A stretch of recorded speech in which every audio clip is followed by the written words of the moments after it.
को आपने छोटी क्लासेस में ऑलरेडी पढ़ रखा है कि सर्कल, रेडियस, सर्कमफेरेंस, डायमीटर, लेकिन हम आज इससे आगे के पॉइंट्स को भी देखेंगे।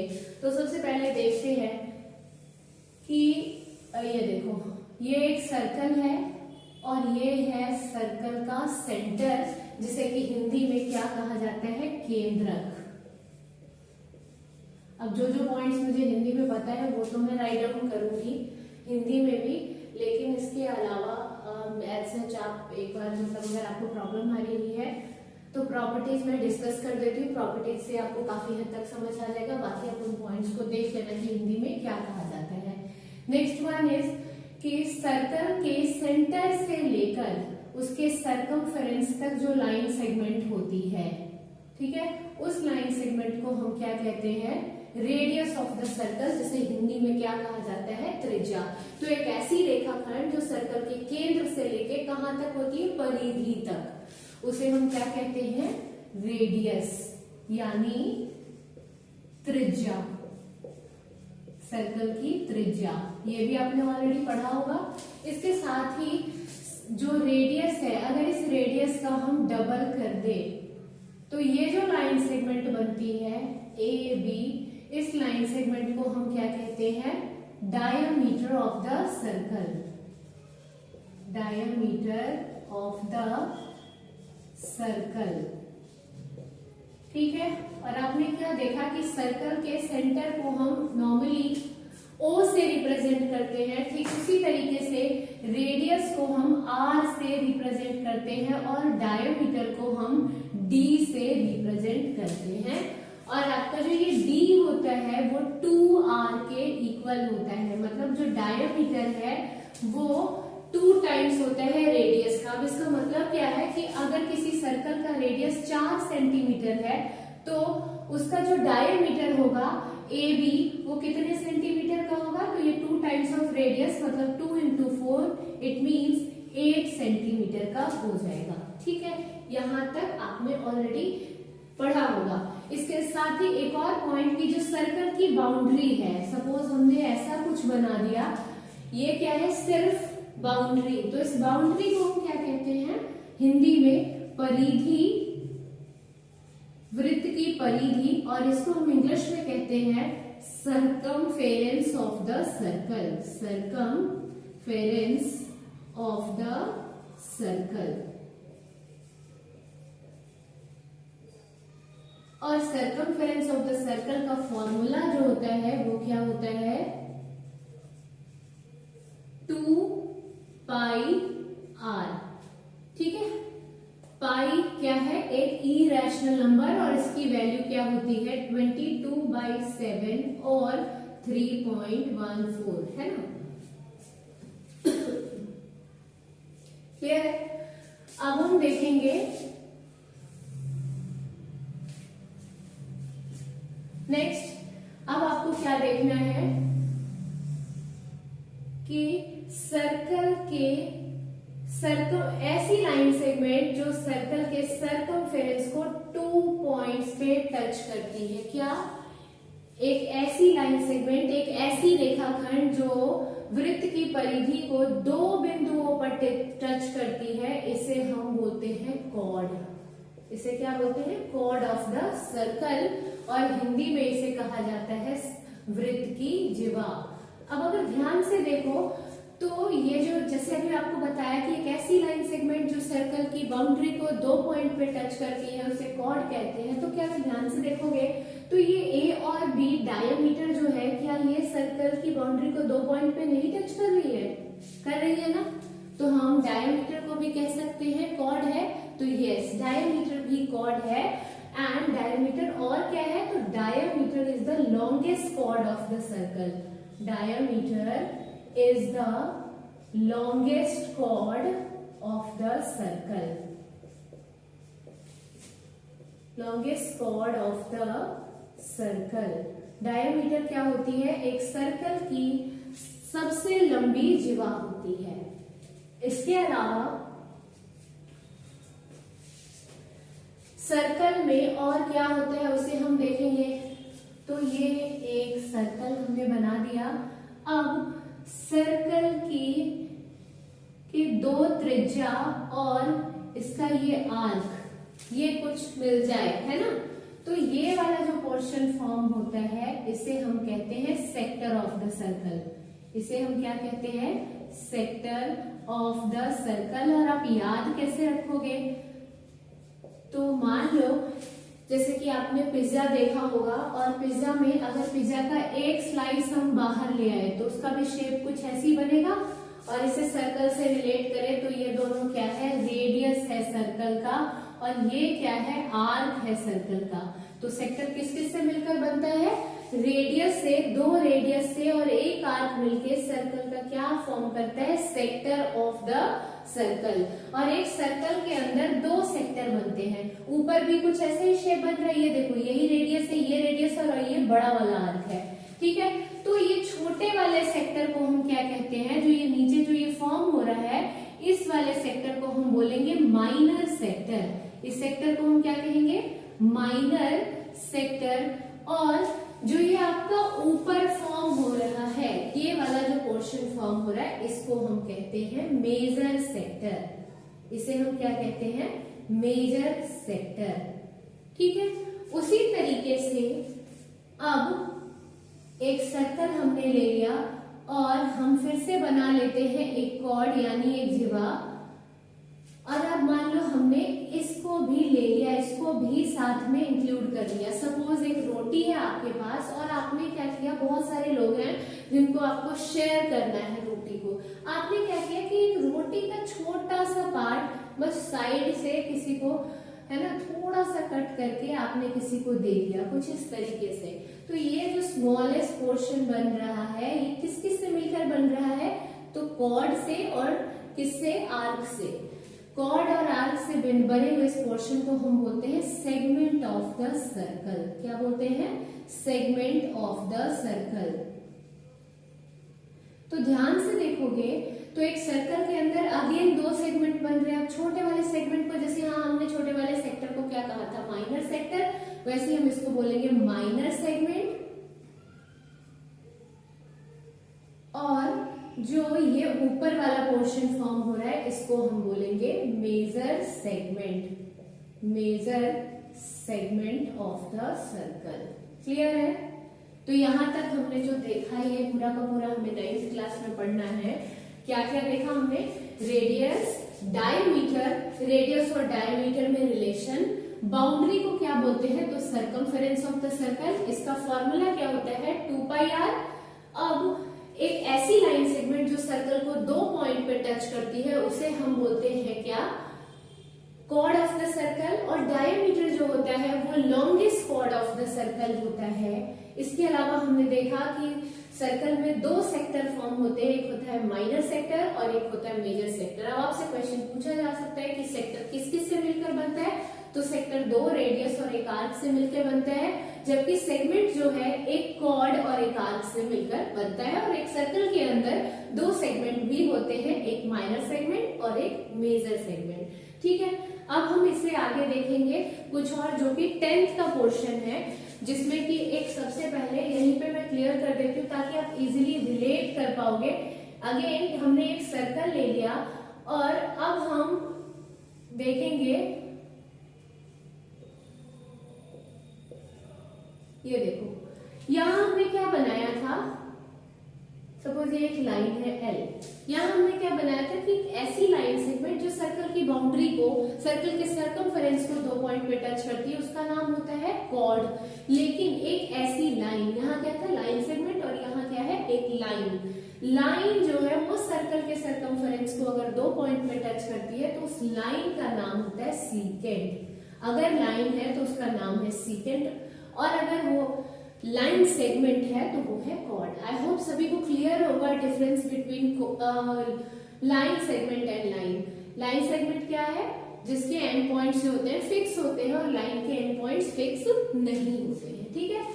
अब एक ऐसी लाइन जो कि सर्कल की बाउंड्री को सिंगल पॉइंट पे टच करती है, उसे हम क्या कहते हैं? Suppose this is a line L और ये सर्कल की बाउंड्री को पॉइंट P पे टच कर रही है, तो इस लाइन को हम कहते हैं tangent, tangent of the circle, ठीक है, अगर एक लाइन 2 पॉइंट पे टच करे तो सीकेंट, अगर सिंगल पॉइंट पे टच कर रही है तो टेंजेंट ऑफ द सर्कल, अगर वो लाइन सेगमेंट है तो कॉर्ड ऑफ द सर्कल। तो ये था बेसिक। अब हम इससे रिलेटेड फॉर्मूलेज वगैरह को देखेंगे और कुछ प्रॉपर्टीज को देखेंगे सर्कल से रिलेटेड। तो आप इसे नोट डाउन भी कर सकते हैं और अगर आप स्क्रीनशॉट लेना चाहते हो तो ले लें।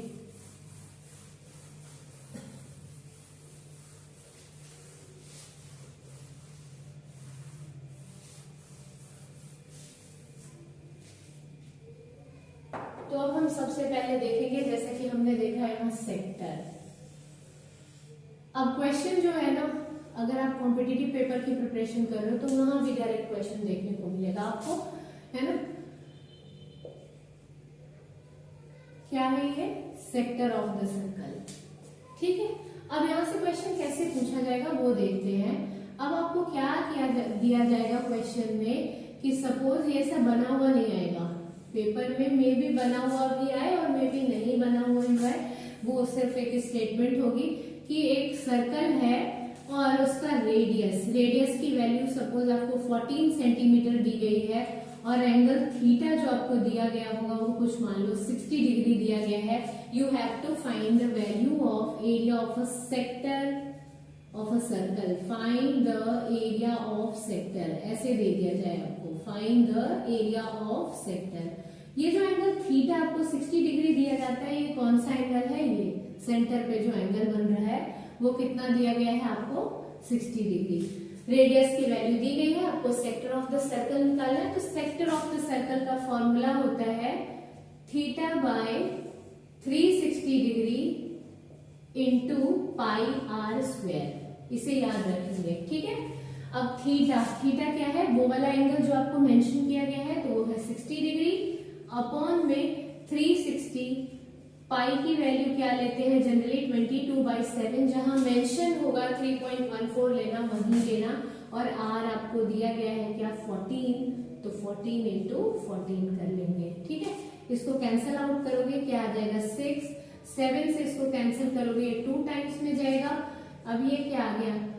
22 इंटू 2 इंटू 14 अपॉन 6। आगे भी हम इसे कैंसिल कर सकते हैं, ये 3 बार में जाएगा। अब देखो तो ये नहीं कटेगा, मतलब आपको क्या कर देना है? मल्टीप्लाई।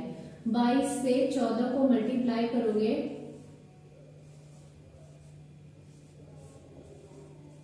क्या आ गया? 308 और 308 अपॉन 3। और क्वेश्चन में हमें क्या दिया गया? सेंटीमीटर, लेकिन हम निकाल क्या रहे? एरिया, तो ये क्या हो जाएगा? 308 अपॉन 3 सेंटीमीटर स्क्वायर। तो यहाँ ऐसे क्वेश्चन पूछे जा सकते हैं आपको, जो कि सेक्टर से रिलेटेड क्वेश्चन होगा। इसके अलावा और भी हम देखेंगे सेगमेंट से रिलेटेड क्वेश्चंस को भी।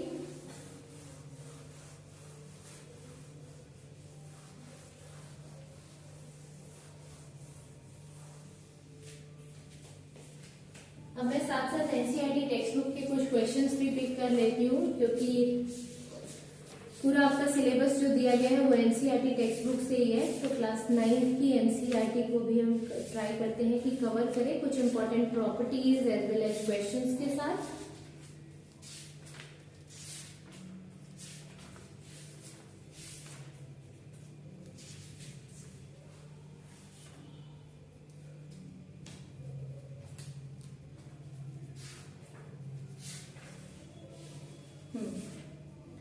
अब आपसे ना क्वेश्चंस एक आ क्या सकता है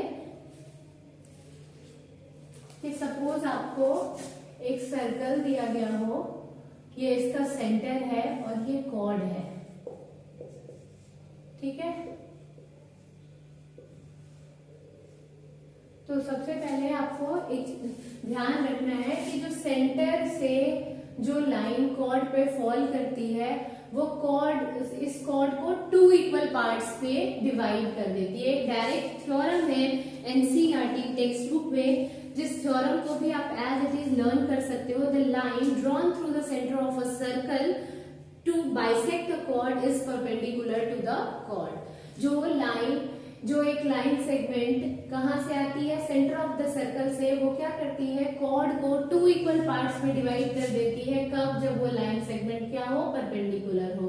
तो आपको याद रखना है कि ये 90 डिग्री पे फॉल होता है और ये कॉर्ड को 2 इक्वल पार्ट्स में डिवाइड कर देता है। ठीक है, अब ये और अच्छे से कैसे याद रहेगा, जब हम सपोज ऐसा कंसिडर कर लेते हैं कि AB जो है, AB की लेंथ आपको दी गई हो अगर 8 सेंटीमीटर और OA जो है वो परपेंडिकुलर है AB के, और आपसे पूछ लिया जाए कि फाइंड द, हम ये मान लेते हैं OA नहीं, इसको हम D लेते हैं ना, OD जो है वो परपेंडिकुलर है इसके, हमसे पूछ लिया जाए find the value of DB की वैल्यू क्या होगी। ठीक है, ऐसा कुछ क्वेश्चन है कि AB की लेंथ गिवन है, OA परपेंडिकुलर है, आप OD परपेंडिकुलर है AB के, हमें DB फाइंड आउट करना है। तो हमें पता है AB अगर 8 सेंटीमीटर है तो DB क्या हो जाएगा, 4 सेंटीमीटर। क्यों, क्योंकि हमने अभी पढ़ा कि सेंटर से जो लाइन सेगमेंट किसी कॉर्ड पे फॉल होती है वो कॉर्ड को 2 इक्वल पार्ट्स में डिवाइड कर देती है जब ये वाला एंगल कितने का होगा, 90 डिग्री का। मतलब ये लाइन अगर परपेंडिकुलर है तो कॉर्ड को 2 इक्वल पार्ट्स में डिवाइड करेगी, और अगर कॉर्ड 2 इक्वल पार्ट्स में डिवाइड हो रहा है मतलब ये लाइन जो है वो ऑब्वियसली परपेंडिकुलर है। तो ये वाइस वर्सा भी आपको याद रखना है। इसके अलावा equal chords of a circle subtend equal angle at the centre, ये साथ साथ में मैं लिखती हूँ, आप नोट भी करते रहिएगा। एक और प्रॉपर्टीज है equal chords of the circle, equal chord of the circle subtend equal angle at the centre. मैं थ्योरम प्रूफ करके नहीं दिखाऊंगी आपको, क्योंकि हम यहाँ ट्राई कर रहे हैं क्वेश्चन सॉल्व करने का। नेक्स्ट वीडियो में अगर आप चाहते हैं कि आपको थ्योरम का प्रूफ भी चाहे तो आप मुझे कमेंट पे बता सकते हैं, मैं वो भी प्रूफ करके भी आपको दिखा दूंगी। ठीक है, क्या दिया गया कि हमें ये डायरेक्ट एक थ्योरम है equal chord of the circle. तो सपोज हम कंसीडर कर लेते हैं कि AB इक्वल कॉर्ड है, AB and CD are 2 equal chord, और O सेंटर है, तो इसका मतलब हमें क्या दिया गया है कि यहाँ जो एंगल बनेगा और यहाँ जो एंगल बनेगा वो बराबर होगा। ठीक है, ऐसा थ्योरम में दिया गया है। अब ये डायरेक्ट आपसे क्वेश्चन कैसे पूछ लिया जाएगा कि suppose AB and CD are chords of a length 8 centimetre each. मान लो कि AB और CD दो बराबर जिवा है, कितने सेंटीमीटर का, 8 सेंटीमीटर का, 8 सेंटीमीटर का, और जो COD एंगल बन रहा है वो 30 डिग्री है, और आपको दे दिया जाए कि फाइंड, किसकी वैल्यू फाइंड आउट करने को दे दी जाए, AOB।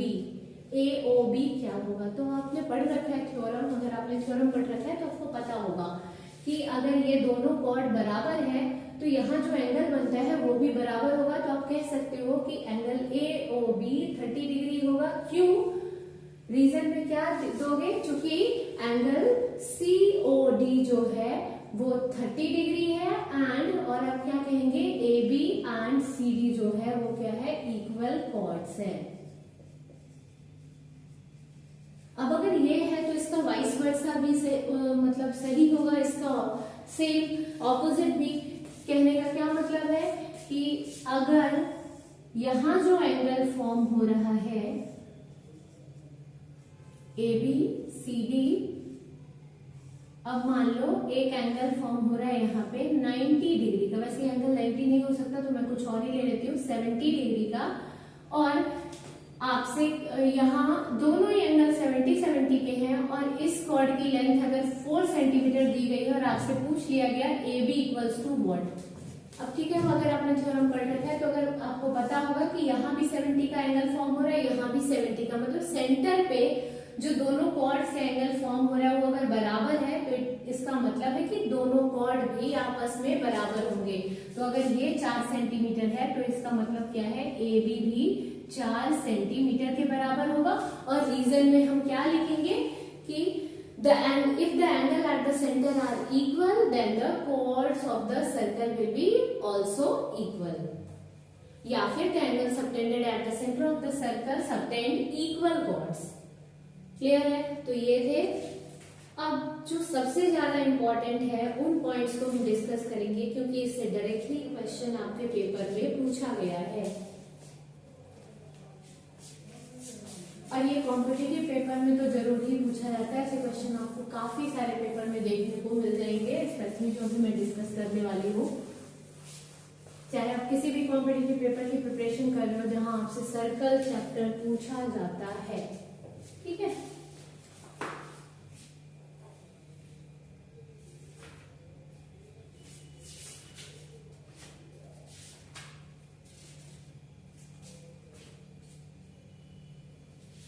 Yes.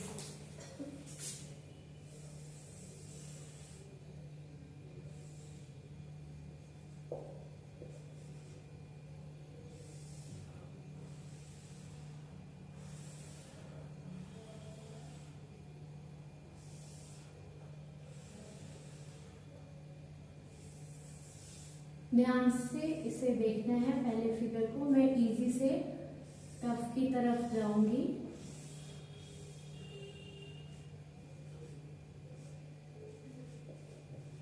ठीक है. तो ऐसे पूछ लिया जाता है आपसे कि ए बी जो है एक कॉर्ड है. ठीक है. और ये प्रॉपर ये पूरा क्या फॉर्म कर रहा है? ये सेगमेंट. ये प्रॉपर एक क्या है? ये सेगमेंट. अभी अभी हमने देखा सेगमेंट किससे बनता है? तो एक कॉर्ड एंड आर्क से. और ये जो दो एंगल फॉर्म हो रहे हैं, ये एंगल P और एंगल Q, वो सेम कॉर्ड से और मतलब कह सकते हो कि सेम सेगमेंट से फॉर्म हो रहा है. तो अगर एक एंगल 40 है तो आपसे पूछ लिया जाता है कि एंगल X की वैल्यू क्या होगी. तो एंगल X की भी वैल्यू क्या होती है? 40 डिग्री. और क्या आपको याद रखना है कि angle subtended from the same segment are equal. अगर सेम सेगमेंट से एंगल सबटेंड हो रहे बन रहे हैं तो चाहे वो जितने एंगल बन जाए वो सारे इक्वल होंगे. अगर आपको यहां से भी नहीं क्लियर हो रहा है तो आप एक कॉर्ड जो है ना वो ढूंढ लेना कि कॉमन है या नहीं. अब देखो अगर मैं इस एंगल का नाम लिखूं इस वाले का, तो ये क्या लिखा जाएगा? A P B. जो एक्स वाला एंगल है उसे हम क्या लिखेंगे? Angle A P B. और अगर आप इसको भी लिखोगे तो यहाँ आप देखो क्या हम लिख सकते हैं? ए क्यू बी. अब अगर ध्यान से देखो तो ए बी दोनों में ही कॉमन आ रहा है. ए बी जो है आपका सेम कॉर्ड है, सेम कॉर्ड से दोनों एंगल बन रहे हैं, इसलिए इन दोनों की वैल्यू क्या आ जाएगी? सेम हो जाएगी. तो अगर ये ए क्यू बी 40 है तो हम कह सकते हैं कि एंगल ए पी बी भी क्या बनेगा? 40 डिग्री का. रीजन में हम क्या लिखते हैं? Angle subtended from the same segment are equal. Angle subtended from the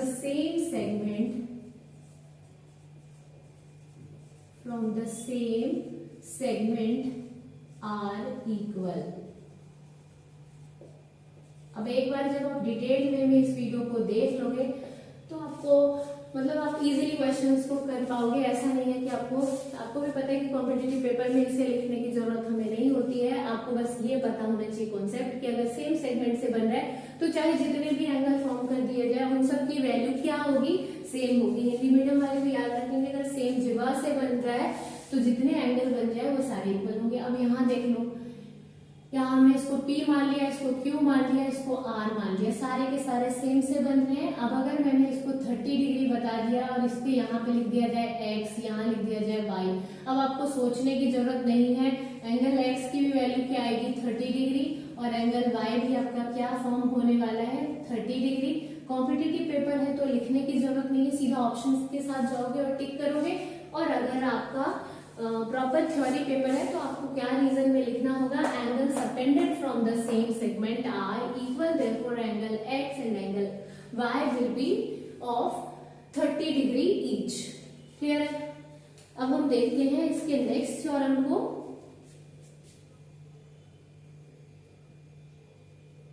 yes, this is very very important theorem. एक थ्योरम है क्लास 9th की बुक में, थ्योरम 10.8 ऐसे कि आपको जानने की जरूरत नहीं कि कौन से नंबर का थ्योरम है। ये क्या कहता है कि the angle subtended bye an arc eight the centre is double the angle subtended bye it at any point on the remaining part of the circle. अब हम इसे समझने की कोशिश करेंगे कि ये है क्या।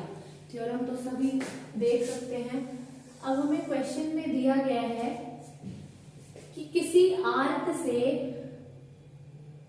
जो सेंटर पे एंगल फॉर्म होता है, ये आपको जरूर देखने को मिलेगा किसी न किसी भी पेपर में।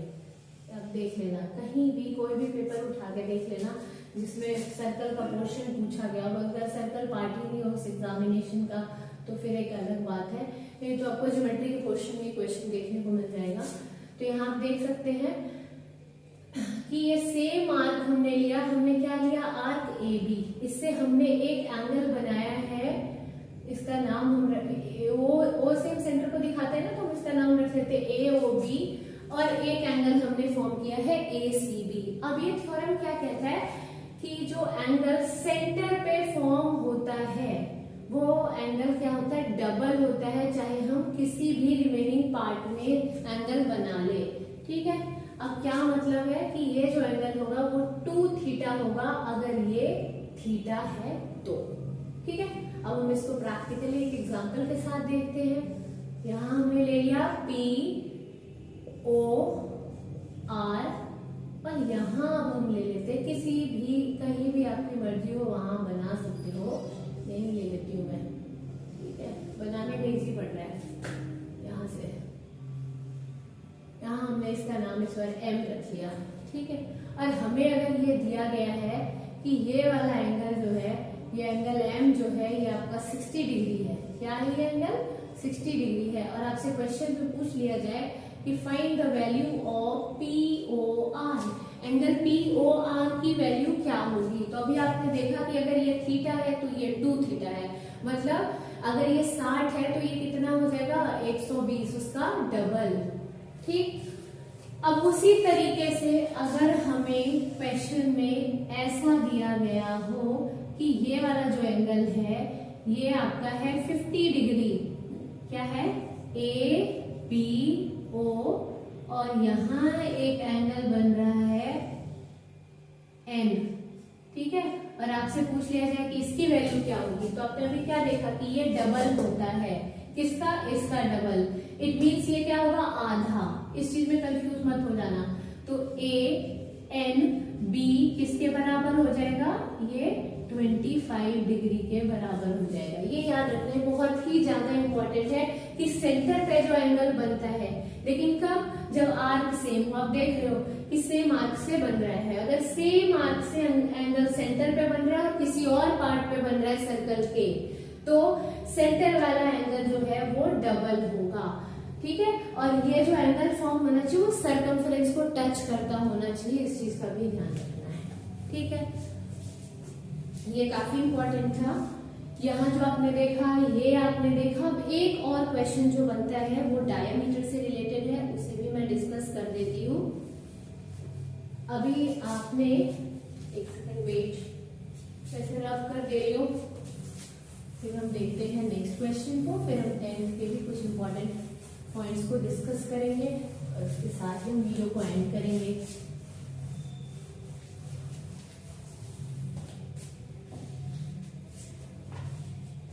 यस,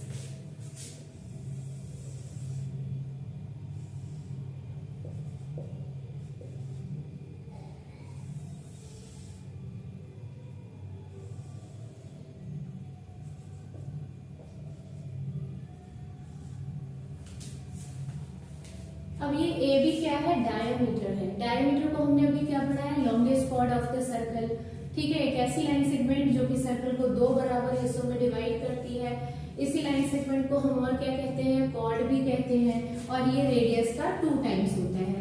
अब डायमीटर से सर्कल के सर्कमफेरेंस पे एक ही साइड में, इसको ध्यान देना, इसमें 2-2, 3-3 पॉइंट आ गए। कहां से? डायमीटर से। अभी तक हम आर्क से हमने एंगल फॉर्म होते हुए देखा, हमने सेगमेंट से फॉर्म होते हुए देखा। अब हम डायमीटर वाला केस देख रहे हैं। सर्कल के डायमीटर से सर्कल के किसी भी पॉइंट पे, परिधि पे अगर क्या बन रहा है, कोण बन रहा है, एंगल फॉर्म हो रहा है, लेकिन कंडीशन क्या है, हमारे पास कंडीशन क्या दिया गया है, इसे भी ध्यान में रखेंगे। On the same side, on the same side, इस चीज को ध्यान में रखना है कि सर्कल के डायमीटर से सर्कल के सरकमफेरेंस पे एक ही साइड में बनने वाले सभी एंगल्स जो होते हैं वो कितने के होंगे, तो वो होते हैं 90 डिग्री के। अगर ये 90 है तो ये भी 90 है, ये भी 90 डिग्री है। P, Q, R तीनों ही क्या होगा, 90 डिग्री का होगा। क्लियर है? अब यहाँ कैसे क्वेश्चन पूछा जाएगा, तो यहाँ 90 डिग्री लिखा हुआ नहीं आएगा आपको। यहाँ आपसे मे बी स्टेटमेंट में एक क्वेश्चन दे दिया जाए कि suppose AB is the diameter of the circle. AB क्या है, सर्कल का डायमीटर है, and it forms angle at the circumference of the circle and the name of the angle is APB, then what will be the value of APB? तो APB की value क्या होगी, 90 degree. Clear है? अब एक बार मैं recap कर देती हूँ फटाफट जो हमने अभी देखा है, मतलब सिर्फ एंगल्स वाले, ताकि आपको एक बार क्लियर हो जाए। अभी आपने देखा कि डायमीटर से सर्कल के सरकमफेरेंस पे एक ही साइड पे बनने वाले सभी एंगल कितने के होंगे, 90 डिग्री। इसके साथ ही आपने देखा था कि सेम सेगमेंट से, अगर आपको सेगमेंट ना याद रहे तो सेम कॉर्ड ध्यान में रखना है ना। सेम कॉर्ड से जो एंगल बनते हैं वो सारे एंगल आपस में बराबर होते हैं। अगर ये 30 डिग्री है एंगल P, तो एंगल Q भी क्या होगा, 30 डिग्री। एक और एंगल अगर हम बीच से उसी कॉर्ड से बनाते हैं तो ये वाला एंगल हमने मान लिया, सपोज ये Q है, ये R मान लिया, तो R भी क्या होगा, 30 डिग्री का ही होगा। ये हमने देखा। इसके अलावा हमने क्या देखा है अभी, कि एक सर्कल है, ये इसका सेंटर है, और AB अगर आर्क है, AB आर्क से जो सेंटर पे एंगल बनता है वो सरकमफेरेंस पे बनने वाले एंगल का डबल होता है। अगर ये हमें दिया गया है AQB 30 डिग्री, तो ये क्या होगा, 60 डिग्री होगा। और अगर हमें ये 120 दिया जाता तो ये क्या होता, 60 डिग्री होता। क्लियर है? यहाँ तक हमने देखा था। इसके बाद हमने क्या और देखा है कि अगर सर्कल के दो कॉर्ड आपस में क्या है, इक्वल है, AB और CD दो कॉर्ड हैं और ये आपस में इक्वल है। ये भी 4 सेंटीमीटर का है। ये डायग्राम पे आप बचाना, डायग्राम में छोटा बड़ा दिख रहा है लेकिन आपको बस समझना है। और ये भी 4 सेंटीमीटर का है, मतलब ये दोनों ही कॉर्ड क्या है, इक्वल है। तो जो ये एंगल फॉर्म करते हैं कहाँ, सेंटर ऑफ द सर्कल पे, वो भी आपस में इक्वल होते हैं। मतलब अगर ये 50 डिग्री है तो ये भी क्या होगा, 50 डिग्री का होगा। Angle subtended by 2 equal chords of the circle at the centre will be always equal. अब अगर मान लो क्वेश्चन में ये ना देके ये दे दिया जाए कि ये दोनों 50-50 का है और एक ही वैल्यू चेंज करके यहाँ आपको दे दी जाए 8 सेंटीमीटर, और आपसे पूछ लिया जाता है कि CD की वैल्यू बताएं क्या होगा, तो CD क्या होगा, वो भी 8 सेंटीमीटर ही होगा। CD की वैल्यू क्या आएगी, 8 सेंटीमीटर, क्योंकि एंगल जो है वो सेंटर पे इक्वल है। तो यहाँ तक हमने कर लिया किसके क्वेश्चंस, क्लास 9 से रिलेटेड इंपॉर्टेंट क्वेश्चंस, जो कि कॉम्पिटिटिव पेपर के पॉइंट ऑफ व्यू से भी काफी इंपॉर्टेंट है। इससे रिलेटेड क्वेश्चंस पूछे जाते हैं। अब हम आते हैं क्लास 10th वाले पोर्शन पे। ठीक है, तो क्लास 10th में सबसे पहले हमने यहाँ पे क्या देखा है, अभी सीकेंट। अभी मैं बता रही थी, उस टाइम भी आपको बताया था कि सीकेंट एंड टेंजेंट, ये जो दो है ये आपको आगे इसमें पढ़ना है।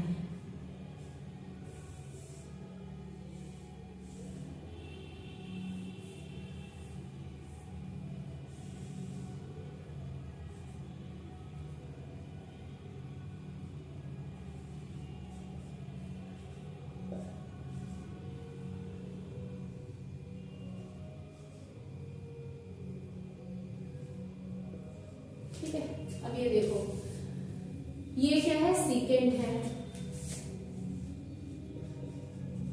ये क्या है, अगेन ये सीकेंट है सर्कल का, और ये क्या है, टेंजेंट है। लाइन अगर सर्कल के सरकमफेरेंस को 2 पॉइंट पे टच करती है तो उसे हम बोलते हैं सीकेंट। लाइन अगर सर्कल के सरकमफेरेंस को सिर्फ एक सिंगल पॉइंट पे टच करती है तो उसे हम बोलते हैं टेंजेंट। इसे सिर्फ जानना हमें जरूरी था कि इसका नाम क्या होता है, पढ़ना हमें इसकी प्रॉपर्टीज है, किसकी, टेंजेंट ऑफ द सर्कल की। तो सबसे पहले हम देखेंगे टेंजेंट ऑफ द सर्कल से रिलेटेड इंपॉर्टेंट पॉइंट्स को। सपोज यहाँ आपने देखा कि ये क्या है, टेंजेंट है सर्कल का लाइन एल। अब ये जो पॉइंट जहां ये सर्कल के सरकमफेरेंस को टच करता है इसे हम बोलते हैं पॉइंट ऑफ कांटेक्ट। क्या बोलते हैं, point of contact.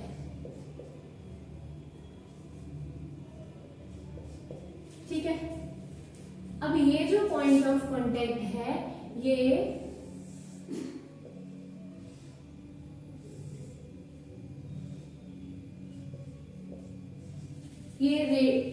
Point of contact है, ये आपका क्या है, ये रेडियस। रेडियस किसको कहते हैं, सर्कल के सेंटर से लेके सरकमफेरेंस तक जो लाइन सेगमेंट होती है ये परपेंडिकुलर होता है, ये रेडियस किसके, टेंजेंट के। ठीक है, और यहाँ जो एंगल बनता है कहाँ पे, पॉइंट ऑफ कांटेक्ट पे जो एंगल बनता है वो ऑलवेज 90 डिग्री का होता है। एक ये आपने याद रखना है कि इसे हम बोलते हैं पॉइंट ऑफ कांटेक्ट।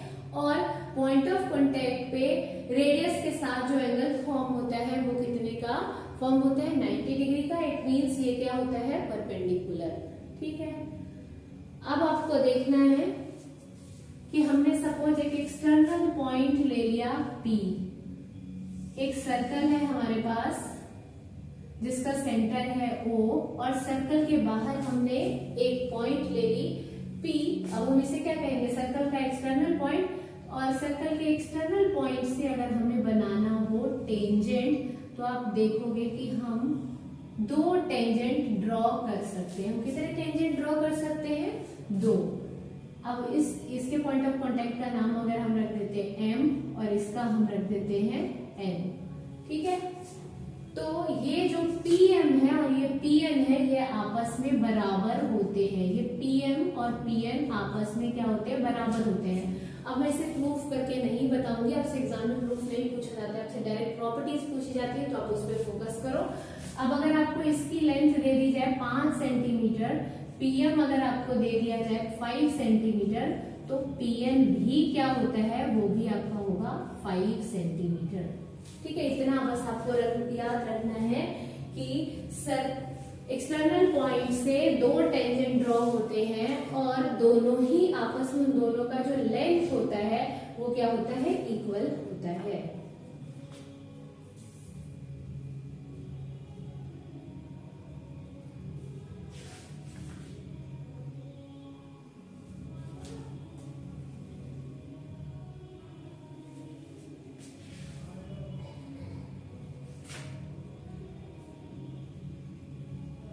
ठीक है, अब एक और इम्पोर्टेंट पॉइंट है जिसे हम डिस्कस करेंगे और कुछ क्वेश्चंस को देखेंगे जो पूछ लिया जाएगा आपसे। अब ना ये काफी इम्पोर्टेंट है, इसे हम अभी देखेंगे क्योंकि काफी सारे प्रैक्टिस पेपर में भी इससे रिलेटेड क्वेश्चंस पूछे गए हैं और ये एनसीईआरटी टेक्स्ट बुक का ही एक एग्जाम्पल है, जिसे क्वेश्चन की फॉर्म में भी देखेंगे।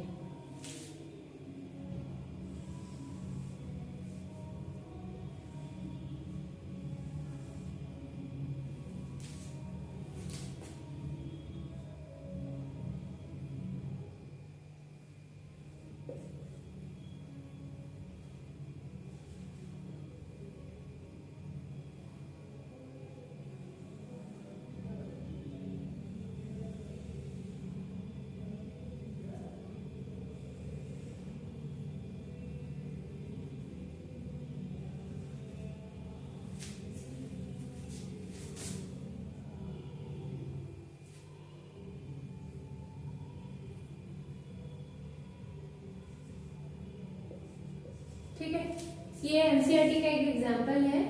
इसमें आपको ये दिखाया गया है कि 2 टेंजेंट है, कौन कौन से, टीपी और टीक्यू 2 टेंजेंट है जो कि सर्कल के एक्सटर्नल पॉइंट टी से ड्रॉन किए आपको प्रूफ करके इसमें दिखाना है क्वेश्चन में पी टी क्यू जो है वो 2 टाइम्स है किसके, वो 2 टाइम्स है ओ पी क्यू के।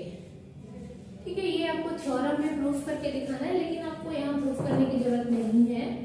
आपसे डायरेक्ट यहाँ से क्वेश्चन पूछ लिए जाते हैं, आपको याद रखना है कि ऐसा एक थ्योरम भी है। जैसे अभी पीछे में रिकैप करा ना कि अगर 2 कॉर्ड्स इक्वल होते हैं तो उसके सेंटर भी सेम बनते हैं, मतलब अंदर जो सबटेंड होते हैं एंगल सेंटर पे वो सेम होते हैं। इसके साथ ही हमने क्या देखा था कि सर्कल के सेंटर से जो कॉर्ड पे लाइन ड्रॉन होती है वो परपेंडिकुलर होती है और वो कॉर्ड को 2 इक्वल पार्ट्स में डिवाइड करती, बाइसेक्ट करती है। अगर ये पूरा कॉर्ड 16 सेंटीमीटर का है तो ये डीबी की वैल्यू 8 होगी और इसकी भी वैल्यू 8 होगी। ठीक है, उसी तरीके से आपको ये भी याद रखना है कि एक सर्कल के एक्सटर्नल पॉइंट से कितने टेंजेंट ड्रॉ होते हैं, तो 2।